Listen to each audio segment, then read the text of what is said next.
Jeremiah, we have listened to a joyful announcement of deliverance and restoration from the Lord.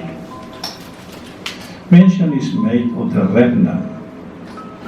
It refers in this context to those who survive the divine chastisement, the exile, and who purify by them turn totally to God to bring to completion His saving designs. Between Yahweh and His people, there is a loving father-son relation. As a devoted father, He Himself will guide them back to their home and care for them, so that their returning will be like a second Exodus. In the Gospel, the style of Mark is characterized by lively details. Jericho is the last stop before the holy city of Jerusalem, where Jesus is about to be given a triumphal entry.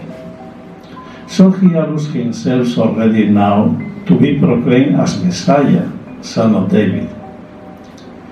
A poor blind beggar has the courage to do that, despite the loud protestation of the crowd.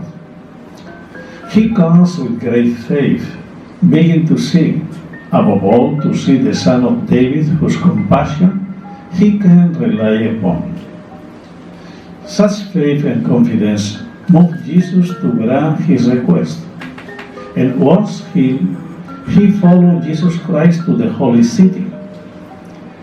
The faith and restoration of sight of the poor blind beggar is in a strong contrast to the unbelief of Israel leaders and the dullness of understanding of the disciples.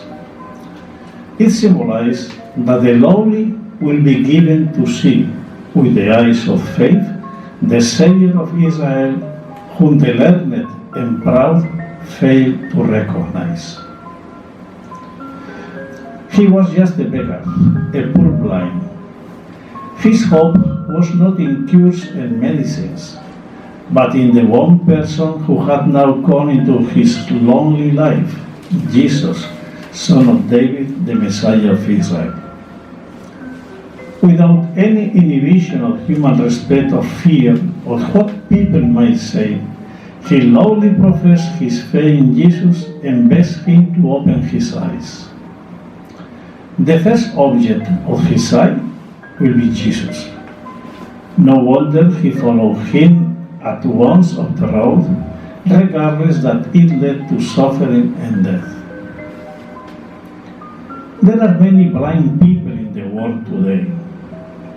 They never see the beauty of the skies, the color and shape of trees, birds, and animals. They never can observe the marvels of womanhood and the charm of children. The sun does not shine for them by day, nor the stars display their magnificence at night. But there are many others who are spiritually blind, though they have the gift of sight. They have closed their eyes to the way that leads to life. They are blind to their own inner state, blind to their need of a Savior who can heal them. St. Paul wrote, "Their unbelieving minds have been blinded by the God of the present age, so that they do not see the splendor of the gospel showing forth the glory of Christ, the image of God." And yet, Jesus came to cure man of his blindness and his sinful ways. He is the only one who can stretch forth his hand to heal him. But many will not come to him. They will not come to the sacraments, which are his sacred presence, to receive healing for the spirit, nor take up the inspired word of God to move their hearts in order to cry out with the blind beggar for the gift of sight. They do not believe that Jesus is the Lord and God, who has the power to cure them of every evil.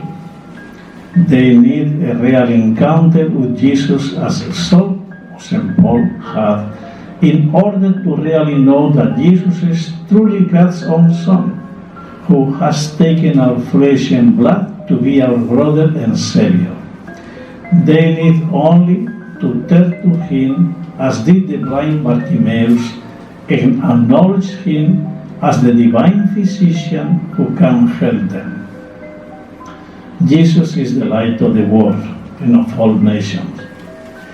It is the member of His body that must let the radiance of His light shine on all around them, so that they all may come to know and love the one, true God and Jesus Christ, whom He has sent. Everyone needs from time to time to cry out with Bartimaeus in silent prayer, Lord, I want to see. I want to see what you want of me. Show me the many times I offend you by my sins of omission, blinded by selfishness and ambition. Show me how passion obscures my sight.